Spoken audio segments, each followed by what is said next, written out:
Good morning everyone. आप सब कैसे हैं? और मैं उम्मीद करता हूं कि बहुत अच्छे होंगे।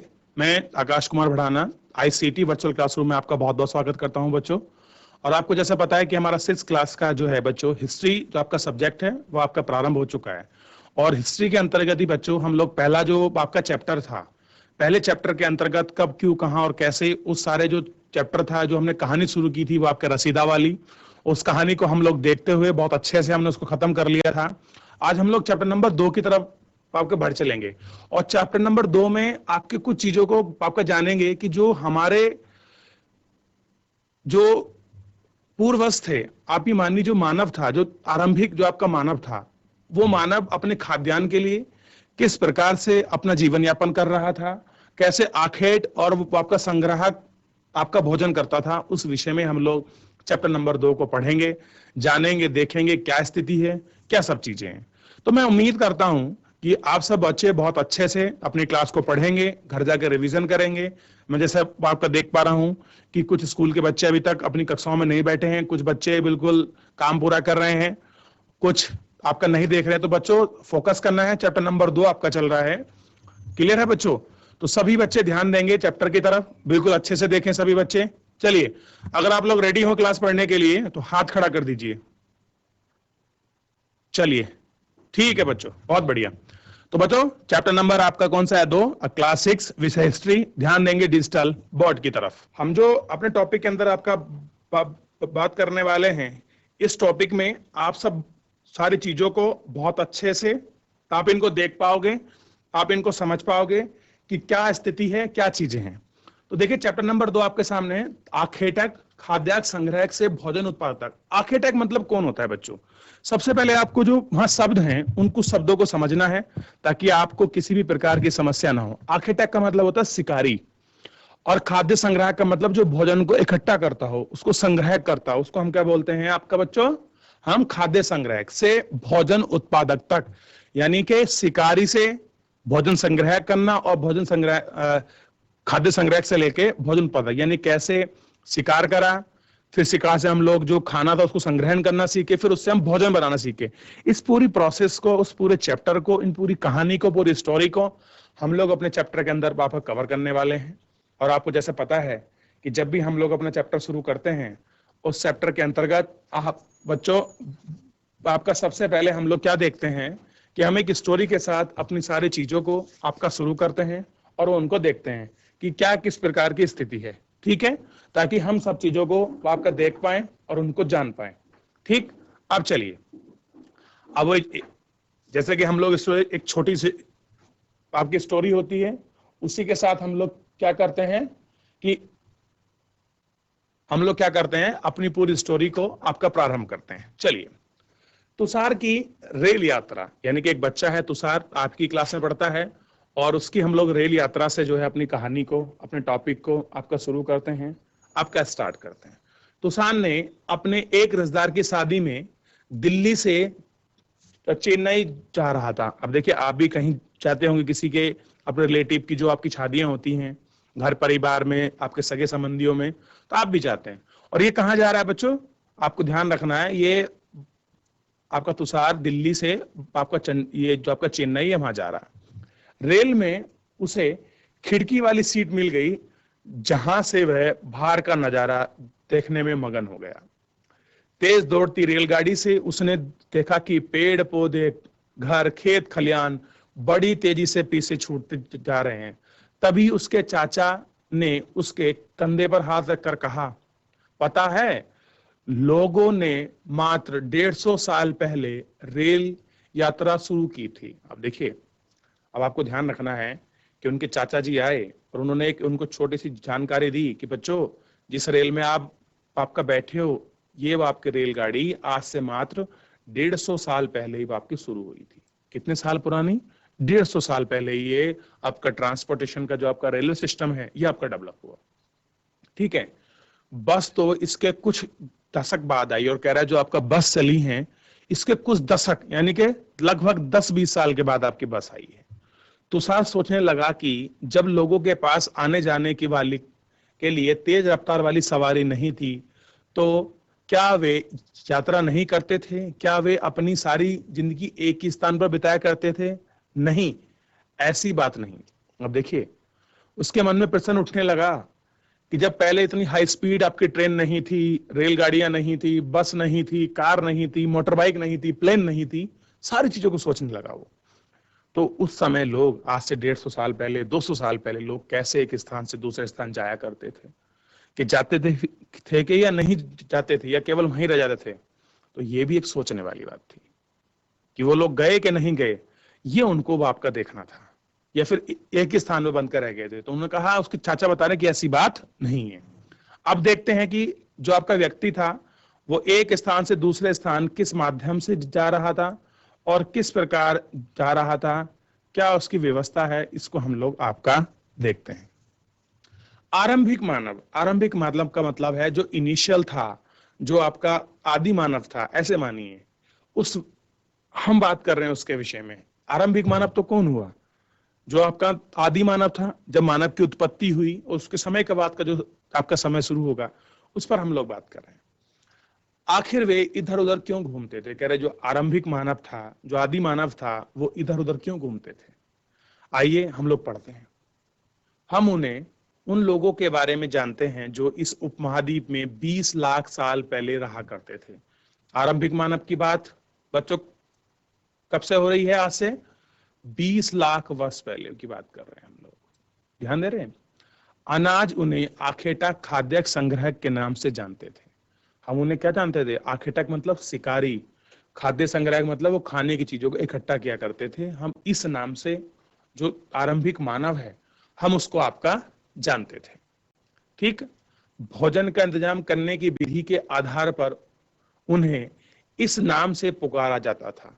कह रहे कि जो खाने का जो इंतजाम करते थे, जो उसकी व्यवस्था करते थे, जो उनकी विधि थी, जो उनका पैटर्न था, जो उनकी प्रणाली थी, इसी के आधार पर उनको हम लोग आखेटक खाद्य संग्राहक के नाम से पुकारते थे। आमतौर पर खाने के लिए वे जंगली जानवरों का शिकार करते थे। और आमतौर पर होता क्या था कि वो लोग जंगली जानवरों का आपका शिकार किया करते थे।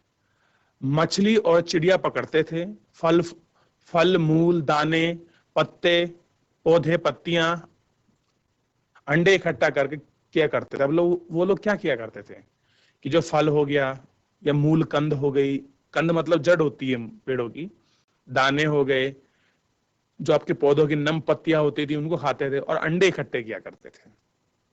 ठीक है। आखेटक खाद्य संग्रहक समुदाय के लोग एक जगह से दूसरी जगह पर घूमते रहते थे। और वो क्या करते थे कि एक स्थान से दूसरे स्थान पर वो आपका घूमते रहते थे। ऐसा करने के कई कारण थे, और कह रहा है कि ऐसा करने के उन्हें बहुत सारे रीजन थे कि उनको एक स्थान से बाप का दूसरे स्थान पर बाप का जाना पड़ता था। ऐसे उसके कई कारण थे। अब देखिए, हम लोग पहला जो कारण इसमें दिया है, उस पहले कारण को हम लोग पढ़ते हैं कि पहला कारण क्या था कि अगर वे एक ही स्थान पर ज्यादा दिनों तक रहते तो आसपास के पौधों, फलों और जानवरों को खाकर समाप्त कर देते। पहले कारण ये बता रहे हैं कि वो एक स्थान पर क्यों नहीं रहते थे। मान लीजिए अगर वो किसी पार्टिकुलर स्थान पर रह रहे हैं, एक निश्चित स्थान पर रह रहे हैं, जब वहां रहेंगे तो उनको खाने की जितनी भी चीजें होंगी वो उनको खाकर समाप्त कर देंगे, चाहे आपके पौधे हों, चाहे आपके फल हों, क्लियर है, जानवर हों, उन सबको वो खा लेंगे। क्योंकि आप जानते हैं जो आरंभिक मानव था वो कच्चा मांस भी खाता था, बाद में आपका भुना हुआ, आपका पका खाने लगा, और कंदमूल, फल खाता था। ये सारी चीजें जो थी, जो आपका आरंभिक मानव था बच्चों, वो आपका इन सब चीजों को खाता था। क्लियर है? अब देखिए, इसलिए और भोजन की तलाश में उन्हें दूसरी जगह जाना पड़ता था। और दूसरा रीजन ये बता रहे हैं कि उन्हें और भोजन की तलाश मिले, उनको खाने की जो चीजें हैं, जो उनको भोजन है और मिले, इसकी तलाश में, इसकी खोज में उन्हें एक स्थान से दूसरे स्थान की तरफ आपका जाना पड़ता था। क्लियर है? दूसरा कारण यह है, अब देखिए पहला कारण तो आप समझ गए कि वो एक स्थान से दूसरे स्थान क्यों जा रहे हैं। मेनली अगर मैं बात करूं तो वो अपने भोजन की जो आपकी तलाश है, उस तलाश में वो एक स्थान से दूसरे स्थान की तरफ आपका शिफ्ट हो रहे हैं। आइए जो अगला जो कारण है, उस कारण को हम लोग पढ़ते हैं। यह है कि जानवर अपने शिकार के लिए या फिर हिरण और मवेशियां अपना चारा ढूंढने के लिए एक जगह से दूसरी जगह जाया करते थे। अब कह रहे जो जानवर हैं, जानवर का मतलब इसमें गाय, क्लियर है, उनकी भैंसे, और जो उनके जो भी वो अपने पशु पालते थे मान लीजिए, क्योंकि आरंभिक मानव ने जो अपना पशु पालना था वो तो खैर बाद में शुरू किया, लेकिन अगर आप लोग इसके खाने के प्रोस्पेक्ट में देखोगे तो आपको पता चलेगा कि जो आपके जानवर हैं वो अपने भोजन की तलाश में घास चरने के लिए एक स्थान से दूसरे स्थान आपका ट्रैवल करते रहते हैं, आते जाते रहते हैं। अब ये लोग क्या क्या करते थे, जो उनके मवेशी थे, जो आपके हिरण थे, वो अपने खाने के लिए, अपने चरने के लिए एक स्थान से दूसरे स्थान जाया करते थे। इसलिए इन जानवरों का शिकार करने वाले लोग भी इनके पीछे जाया करते थे। अब होता क्या था कि जो जो लोग इनका शिकार करते थे, क्लियर है, वो क्या करते थे, जो आपके जानवर हैं, क्लियर है, वो उनकी क्या करते थे, पीछे पीछे जाया करते थे। यानी कि हिरण का, आपका मवेशियों का शिकार करने के लिए आरंभिक मानव एक स्थान से दूसरे स्थान तक जाया करता था। पहला खाने के लिए और दूसरा जानवरों का शिकार करने के लिए वो एक स्थान से दूसरे स्थान जाया करता था। अब देखिए, आखिर मानव इधर से उधर क्यों घूम रहा है, उसके लिए आपको दो फैक्ट आपको पता लग गए, पहला भोजन और दूसरा जानवरों का शिकार के लिए उनके पीछे। बच्चों इतना क्लियर है ना? चलिए ठीक है, आगे देखते हैं। ये जो बच्चा काम पूरा कर रहा है क्लास में, सामने देखे कृपया। अब देखिए, अगला हम लोग देखते हैं, तीसरे कारण की बात करते हैं। जो आपका तीसरा कारण है, जो तीसरा रीजन है, उसको देखते हैं। यह है कि पेड़ों और पौधों के फल फूल अलग अलग मौसम में आते थे। और तीसरा रीजन ये था, आप देखेंगे जो कुछ ऐसे पेड़ होते हैं जिनका आपके शीतकाल में ही उन पे फल और फूल आता है, कुछ ऐसे हैं जिनका ग्रीष्म काल में आता है, कुछ ऐसे हैं जिनका बसंत में आता है, और कुछ ऐसे हैं जिनका बरसात में आता है। अलग अलग मौसम के हिसाब से अलग अलग के जो फूल और फल हैं वो आपके पौधों पे आते हैं, क्लियर है? ठीक, इसलिए लोग उनके तलाश में उपयुक्त मौसम के अनुसार, यानी कि जैसा फेवरेबल मौसम होगा जहां फल मिलेंगे, उसके अनुसार अन्य इलाकों में घूमते होंगे। और कह रहे कि शायद ऐसा रहा होगा कि उन फल के प्राप्त करने के लिए वो लोग एक स्थान से दूसरे स्थान पर आपके घूमते रहे होंगे। क्लियर है बच्चों? ये आपको ध्यान रखना है। तो आप लोगों ने तीनों जो कारण थे इसमें पढ़ लिए। अब हम चौथे कारण की तरफ आगे बढ़ते हैं कि आखिर में जो आरंभिक मानव था वो एक स्थान से दूसरे स्थान क्यों ट्रैवल कर रहा था। क्लियर है बच्चों?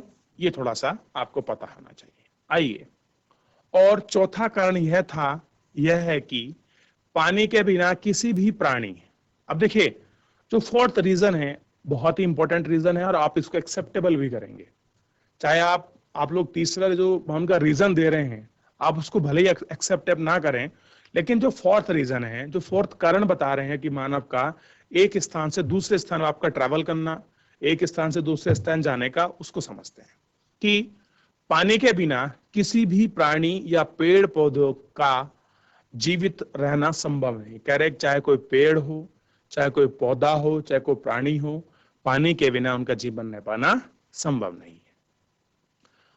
और पानी झीलों, झरनों तथा आपका नदियों में ही मिलता था। और कह रहे जो पानी की जो आपकी संभावना थी, जो आप देखते आपको कहाँ मिलेगा पानी, या तो झीलों में मिलेगा, जो आपके झरने उनमें मिलेगा, या फिर जो आपकी नदियां हैं उन नदियों में ही आपका पानी मिलता था। यद्यपि कई नदियां और झीलें का पानी कभी नहीं सूखता और कुछ झीलों और नदियों का पानी बारिश के बाद ही मिल पाता है, इसलिए ऐसी झीलों और नदियों के किनारे बसे लोगों को सूखे मौसम में पानी की तलाश में इधर से उधर जाना पड़ता होगा।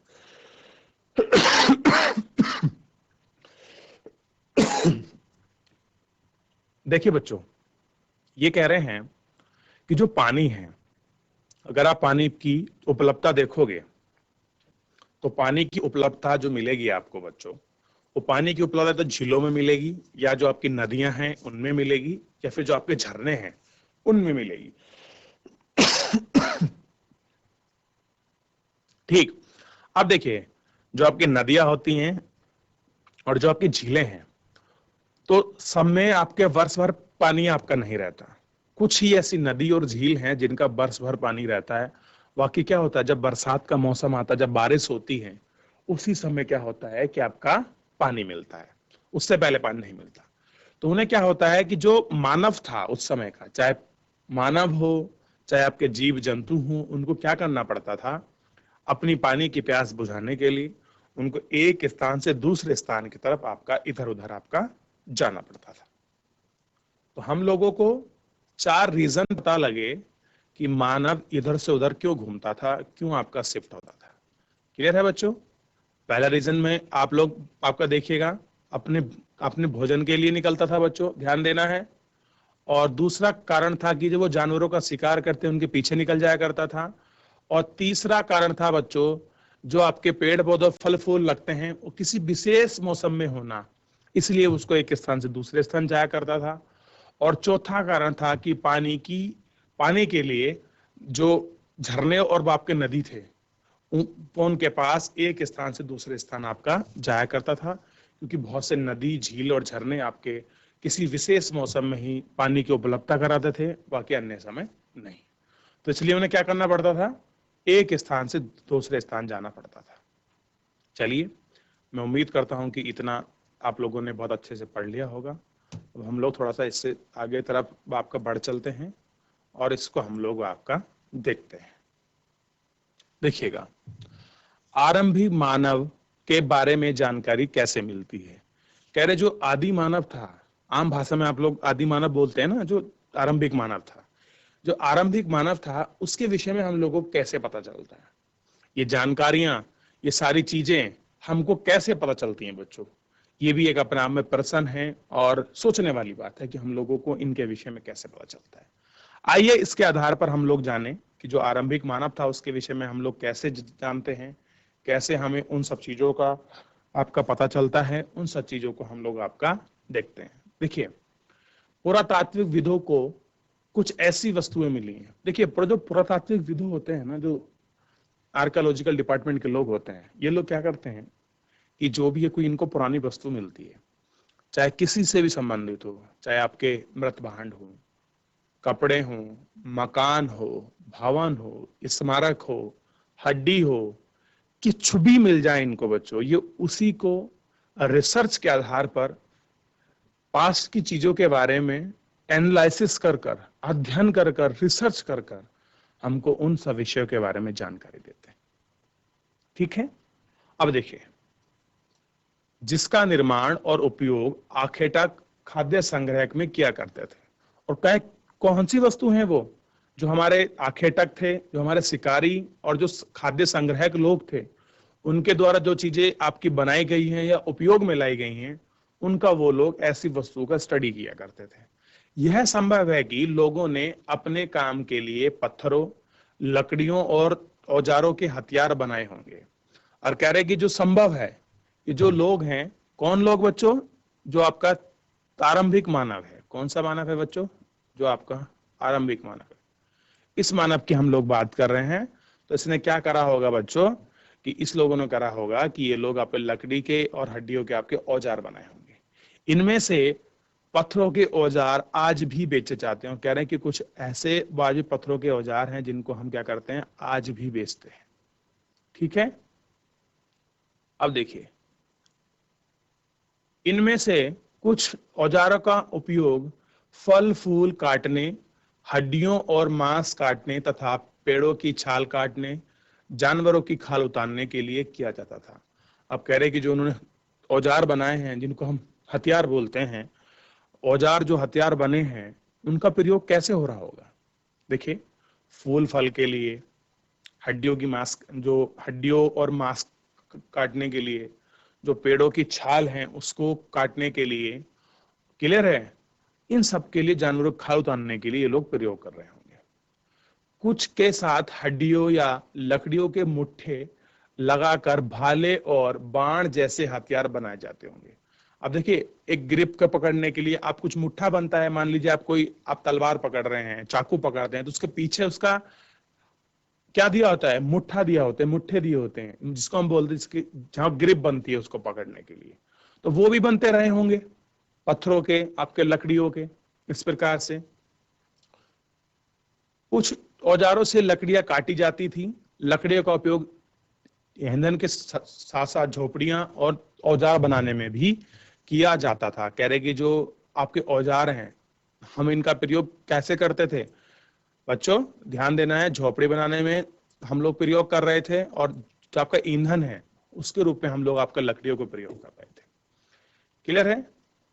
अब देखिए इन थोड़ा सा एक जो आपको इमेज मिली गई है, आप इसको इमेज को थोड़ा सा एक बार आप देखेंगे तो चित्र में कुछ चीज आपको क्लियर होंगी। अब देखिए पत्थर के औजारों का प्रयोग बाएं ओर इंसान के खाने योग्य जड़ों को खोदने के लिए किया जाता था, और दाईं ओर जानवर की खाल से बने वस्त्रों को सिलने के लिए किया जाता था। अब देखिए अगर आप इस चित्र को देखो तो पत्थर का प्रयोग क्या कर रहे हैं कि जो जानवर की खाल है उस जानवर की खाल को पत्थर से सिलने की कोशिश कर रहे हैं, उसमें छेद करते होंगे, फिर किसी चीज से उसको बांधते होंगे।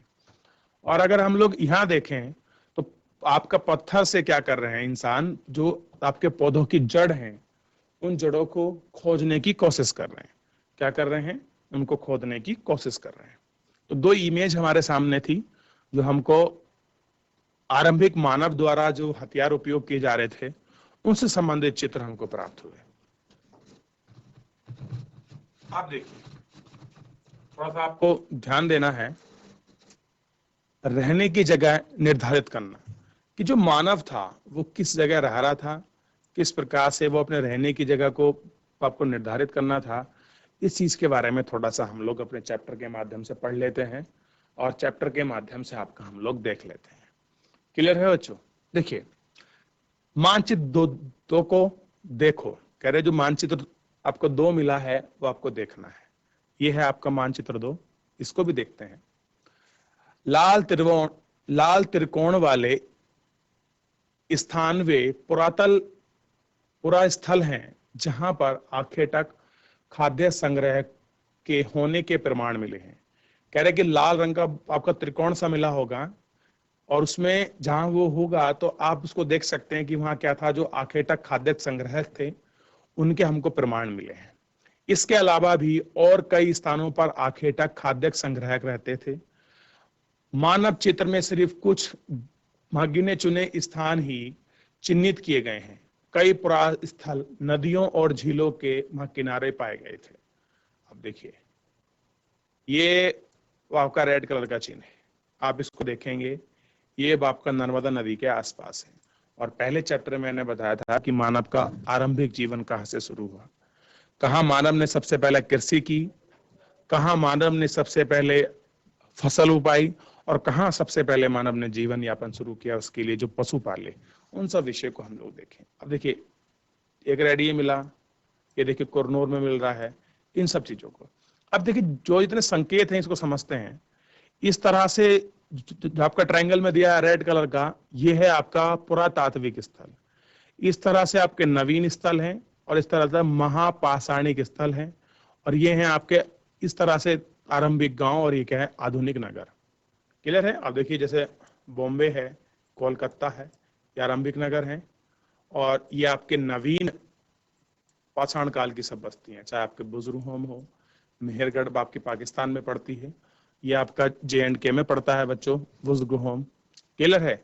इन सब चीजों को आप अच्छे से देख सकते। एनाम गांव को आप देखिए, ये आरंभिक गांव बना हुआ है। हुल्लूर को देखिए, क्लियर है? ब्रह्मगिरी को देखिए, कावेरी नदी को देखिए। आप इन सब चीजों को देखेंगे तो इन सब चीजों के विषय में ही आप जान पाओगे, आप देख पाओगे कि क्या कैसे किस प्रकार की आपकी स्थिति है। क्लियर है? तो एक बार सभी बच्चे इस मैप को बहुत अच्छे से देख लीजिए ताकि आपको हर प्रकार की जो इसमें वो आपको चीजें हैं वो आपको समझ आ जाए। क्लियर है बच्चों? मैं एक बार वापस बड़ा करके दिखाता हूं जूम करके, क्योंकि ये यहां से देखना बहुत ज्यादा इंपॉर्टेंट है। आपके समक्ष वो सारी चीजें हैं, वो सब हैं, ताकि आप उनको देख सकें, आप उनको जान सकें। क्लियर है बच्चों? तो आप इसको देख रहे हैं, आप इसको जान रहे हैं। ठीक है बच्चों? ये देखिए, चलिए तो आप इतना इसको अवश्य देखें और इसको अवश्य आपका जान लें बच्चों। तो बच्चों आज के लेक्चर के अंतर्गत हम लोगों ने क्या देखा कि जो मानव है वो मानव क्या कारण है कि वो एक स्थान से दूसरे स्थान आपका घूम रहा है, आपका ट्रैवल कर रहा है। और ये भी हमको पता लगा कि उस मानव को हम लोग किस तरह से आखेटक खाद्य संग्रहक बोल रहे हैं, क्यों बोल रहे हैं, क्या उसके रीजन है, उन सबको हम लोगों ने अब तक पढ़ा। और दूसरा हम लोग ये देख रहे हैं कि जो आरंभिक मानव है वो किस स्थान पर रह रहा है, उसके रहने के स्थान कौन से हैं, आरंभिक नगर आपके कौन से बने, आरंभिक गांव कौन से हैं, पुरातात्विक जो आपके आरंभिक जो आपके मानव का स्थान है वो कौन सा है, नवीन पाषाण काल में वो कौन सा है, महापाषाण काल का कौन सा है। उन सब विषय को हम लोग अपने चैप्टर के माध्यम से, एक चित्र के माध्यम से हम अपने भारत के मैप में उनको देख रहे हैं और मैंने आपको दिखाया। मैं उम्मीद करूंगा कि आप सब बच्चे इसको घर जाकर एक बार जरूर रिवीजन कर लेंगे। तो ये मान लीजिए कि आप ये ना समझें कि ये जो वो आपको चैप्टर है केवल आपके लिए। बच्चों मैं आपको बता दूं, जब आप बड़े होकर आप प्रशासनिक सेवाओं की आप तैयारी करेंगे, आईएएस पीसीएस की, या आप कोई भी स्टेट का एग्जाम देते हैं, आप मान लीजिए आप ग्रेजुएशन के बाद अगर आप एसएससी के बैंकिंग एग्जाम देते हैं किसी प्रकार के भी, तो उनमें ये सब जो आप पढ़ रहे हैं कि मानव का प्रारंभिक जीवन कहाँ पर स्टार्टिंग हुआ, ये सब चीजें अपने आपके चैप्टर के अंदर आपका पूछी जाती हैं बच्चों। इसलिए तो मैं बहुत ही ज्यादा उत्साह के साथ आपको खुद पढ़ता हूं ताकि मेरा भी रिवीजन हो, मैं भी नई नई चीजें आपके सीख सकूं और आपको भी सिखा सकूं। देखिए, जब भी कोई चीज हमारी आपके सिलेबस में होती है तो वो हमारी परीक्षा के साथ साथ उस पर इसलिए जोर दिया जाता है ताकि हमारे वो व्यक्तित्व में जो जानकारियां हो तो उनको इकट्ठा कर सकें। आज आप ये चीजें पढ़ रहे हैं, आप इन चीजों का आपको बेनिफिट आफ्टर ग्रेजुएशन के बाद, जब आप बीए करें, बीएससी करें, बीटेक करें, जो भी आप करेंगे, उसके बाद आपको इन सब चीजों का बहुत बेनिफिट मिलेगा। आपको पता होगा कि हमारा जो आरंभिक मानव था, जो हमारा समाज था, या किस प्रकार से मानव का उत्थान हुआ, विकास हुआ, किस प्रकार से रह गुजर रहा था, उन सब चीजों के विषय में आपको जानकारी मिलेगी। आपको उन सब विषयों के बारे में आपको ज्ञान होगा, आप वो सब चीजें बहुत अच्छे से जान सकोगे, आप उनको पढ़ सकोगे, उनको समझ सकोगे, उन चीजों को देख सकोगे। तो मेरी ऐसी उम्मीद है कि आप सब बच्चे बहुत अच्छे से फोकस करके पढ़ेंगे। जैसा मैं अभी देख पा रहा हूं कि आपके कुछ स्कूल के बच्चे पूरी तरह से अपनी क्लास में नहीं बैठे हुए हैं, अभी कुछ संख्या में बच्चे ही आ रहे हैं वैसे भी। तो बच्चों पूरी 100% आप लोग अपनी क्लास पर आपका फोकस कीजिए और सारे विषय को बार बार मैं आपसे यही बोलता हूँ कि सब विषय को रिवीजन कीजिए और आप क्लास के अलावा घर जाकर जरूर सारे चैप्टर को पढ़ें। और आपका किसी प्रकार का कोई डाउट, कोई क्वेरी आपकी होती है तो आप हमसे लाइव जुड़कर कमेंट सेक्शन के माध्यम से आप हमसे अपना प्रश्न जो है बच्चों पूछ सकते हैं। क्लियर है? तो बच्चों आज के लिए इतना ही, हम मिलते हैं नेक्स्ट लेक्चर में और आप सब इसको घर जाके रिवीजन करिए। मुझसे जुड़ने के लिए आपका बहुत बहुत धन्यवाद। आपका दिन शुभ हो।